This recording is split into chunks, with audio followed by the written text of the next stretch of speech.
Hi friends, അസ്സലാമു അലൈക്കും. Welcome back Nishu's kitchen. ഇന്ന് ഞാൻ വന്നിരിക്കുന്നത് നമ്മളുടെ വീടിനോട് ചേർന്നുള്ള ഒരു പറമ്പിലെ വിശേഷവും അതുപോലെ ആ പറമ്പിലൊരു പേടിക റൂമുണ്ട്, അതിലെ വിശേഷവും അതോടൊപ്പം ഞാൻ ഒരു കൊച്ചു റെസിപ്പിയും ഇൻക്ലൂഡ് ചെയ്യുന്നുണ്ട്. എന്നാൽ നമുക്ക് പോവാം. ഇന്ന് ഞാൻ നമ്മുടെ വീടിനോട് ചേർന്നുള്ള പറമ്പിലേക്ക് പോവാണ് കേട്ടോ. അവിടെ റോഡിൻ്റെ സൈഡ് തന്നെയാണ്. അതായത് ഇവിടെ ചെറിയൊരു തോടുണ്ട്. ഈ തോട്ടിലൊക്കെ മൊത്തം വെള്ളം, മഴക്കാലത്ത് വെള്ളം ഇങ്ങോട്ട് കയറാനുണ്ട് കേട്ടോ. കഴിഞ്ഞ പ്രാവശ്യം വലിയ വെള്ളപ്പൊക്കം ഉണ്ടായിരുന്നല്ലോ, അന്ന് ഇങ്ങോട്ട് ജസ്റ്റ് ഒന്ന് വക്കിൻ്റെ അതുവരെ കയറിയിരുന്നു. ഇതാണ് ഞാൻ പറഞ്ഞ ആ ഷെഡെന്ന് വിളിക്കാം നമുക്ക്. പീടിക റൂമൊന്നും പറയാൻ പറ്റില്ല. ഇതിൻ്റെ ഉള്ളിൽ കുറച്ച് ആളുണ്ട്. പണിയും കൂലിയൊന്നും ഇല്ലാതെ നമ്മളെപ്പോലെ തന്നെ ഇരിക്കണ്. അവരിപ്പോൾ വളരെ വിശ്രമത്തിലാണ്. എന്താണെന്ന് വെച്ചാൽ അതിൽ കുറച്ച് വാടക സാധനങ്ങളാണ് കേട്ടോ. നമുക്കത് എൻ്റെ ഹസ്ബൻഡിന് അതായിരുന്നു ജോലി. അതിന് പേര് കൊടുത്തത് അജ്മി പന്തൽ വർക്ക്സ് എന്നാണ്. ഏതായാലും ഇപ്പോൾ എല്ലാവരും വിശ്രമത്തിലാണ് കേട്ടോ. ഇതിനുള്ളിൽ ചെമ്പ്, പാത്രം, അങ്ങനെ എല്ലാ സാധനങ്ങളും, മൊത്തം ഒരു കല്യാണത്തിന് വേണ്ട എല്ലാ സാധനങ്ങളും ഇതിൻ്റെ ഉള്ളിലുണ്ട്. ഏതായാലും ഇൻഷാ അല്ലാ എല്ലാം ശരിയാവുമെന്ന് വിചാരിക്കുന്നു. 1.5 വർഷത്തോളമായി കൊറോണയും അതിനിടയ്ക്ക് നിന്നൊരു മഴക്കാലവും എല്ലാം കൂടി എല്ലാം റെഡിയാവുമെന്ന് വിശ്വസിക്കുന്നു. അത് ആദ്യം എടവണ്ണപ്പാറയായിരുന്നു.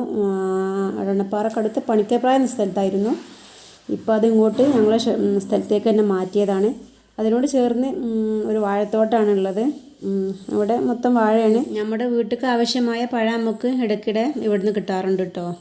ഏതായാലും തോട്ടത്ത് വന്നു. അപ്പം ഒരു വാഴ, ഇന്നലെ പഴം വെട്ടിയൊരു വാഴ ഉണ്ടായിരുന്നു. ആ വാഴൻ്റെ എണ്ണിയാമ്പ് പൊളിക്കാമെന്ന് വിചാരിച്ചു. ഞങ്ങളെ നാട്ടിലേക്ക് എണ്ണിയാമ്പ് എന്നാണ് പറയാറ്. വാഴപ്പിണ്ടി അങ്ങനെയൊക്കെ പറയും. ഞങ്ങൾ എണ്ണിയാമ്പ് എന്നാണ് കേട്ടോ വിളിക്കുന്നത്. അങ്ങനെ ഏതായാലും ഇതൊന്ന് റെഡിയാക്കാമെന്ന് വിചാരിച്ചു. അങ്ങനെ വാഴ ഒന്ന് വെട്ടി എണ്ണിയാമ്പ് പൊളിക്കുകയാണ്. എണ്ണിയാമ്പ് വെച്ചുള്ള റെസിപ്പിയാണ് ഇന്ന് ചെയ്യാമെന്ന് വിചാരിച്ചത് കേട്ടോ. ഞാൻ വെച്ചൊരു സൂപ്പാണ് റെഡിയാക്കാമെന്ന് ഞാൻ മനസ്സിൽ വിചാരിച്ചിരിക്കുന്നത്. അത് വളരെ ഫൈബർ അടങ്ങിയ ഒരു വളരെ എന്തൊക്കെയോ അടങ്ങിയിട്ടുണ്ട് ഞാമ്പിൽ. എന്തൊക്കെയെന്ന് എനിക്ക് അറിഞ്ഞൂടാ. എന്നാൽ നമുക്ക് ശരീരത്തിന് ആവശ്യമായ വളരെ ഒരു ഇമ്പോർട്ടൻ്റ് സാധനമാണത്.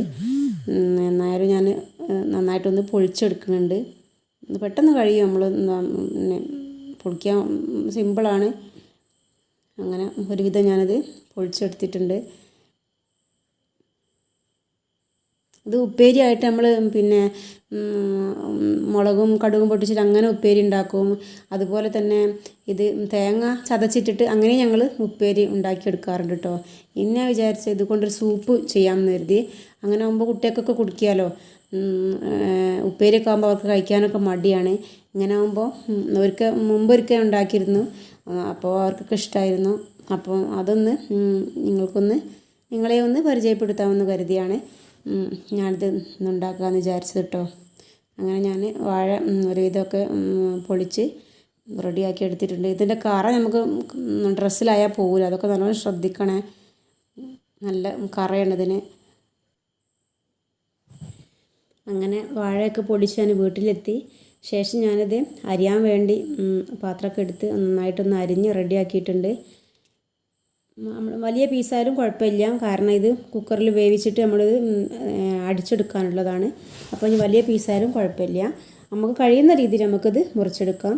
അങ്ങനെ ഞാൻ അത്യാവശ്യം കട്ട് ചെയ്തിട്ടുണ്ട്.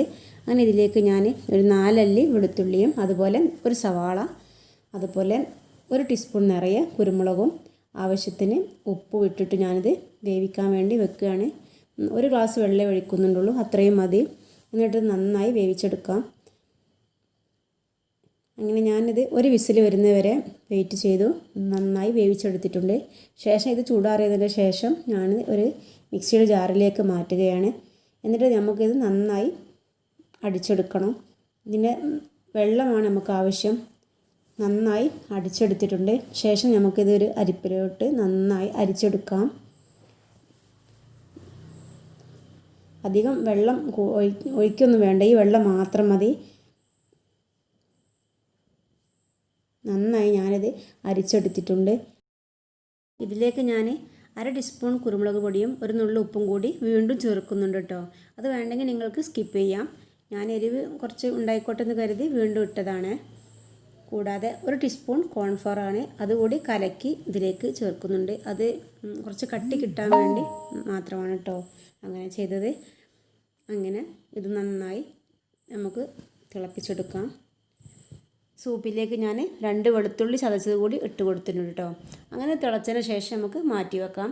ശേഷം നമുക്കിതൊന്ന് വറവിട്ടെടുക്കാം. അതിന് വേണ്ടി ഞാൻ 10 ഗ്രാം ബട്ടറാണ് എടുത്തിരിക്കുന്നത് കേട്ടോ. അത്രയും മതി. ഈ ബട്ടർ നമുക്ക് ഒരു പാനിലേക്ക് ഇട്ട് കൊടുക്കാം. കുറച്ച് ചെറിയ ഉള്ളിയും അരിഞ്ഞതാണ്. ഇനി നമുക്കിത് നന്നായി മൂപ്പിച്ചെടുക്കണം. ഇത് വളരെ ടേസ്റ്റാണ് കഴിക്കാൻ കേട്ടോ. ഇതിൻ്റെ സീക്രട്ട് എന്താണെന്ന് വെച്ചാൽ ഇതൊരു മട്ടൻ്റെ ടേസ്റ്റാണ്. ശരിക്കും ഇത് അതേ മട്ടൻ സൂപ്പിൻ്റെ അതേ ടേസ്റ്റുമാണ്, അതേ സ്മെല്ലുമാണ്. നിങ്ങൾ ശരിക്കും ഒന്ന് ഉണ്ടാക്കി നോക്കണേ. ഉണ്ടാക്കി നോക്കിയിട്ട് എന്തായാലും എനിക്ക് കമൻറ്റിലൂടെ നിങ്ങൾ അറിയിക്കണം കേട്ടോ എങ്ങനെ ഉണ്ടായിരുന്നു എന്നുള്ളത്. വളരെ ടേസ്റ്റിയാണ് കഴിക്കാൻ. നമുക്ക് മട്ടൻ്റെ 2 ലെഗ് പീസ് കൂടി ഇട്ടാൽ ഒറിജിനൽ മട്ടൻ്റെ അതേ ടേസ്റ്റാണ്. അങ്ങനെ ഞാനിത് വറവിട്ടെടുത്തിട്ടുണ്ട്. അങ്ങനെ നമ്മുടെ മട്ടൻ സൂപ്പ് ഇവിടെ റെഡിയായി. ഇനി നമുക്കിതൊരു സെർവിങ് ഡിഷിലോട്ട് മാറ്റാം. അങ്ങനെ നമ്മുടെ വളരെ സ്വാദിഷ്ടമായ വളരെ ഹെൽത്തിയായ മട്ടൻ സൂപ്പിൻ്റെ അതേ ടേസ്റ്റിലുള്ള വാഴപ്പിണ്ടി സൂപ്പ് ഇവിടെ റെഡിയായി.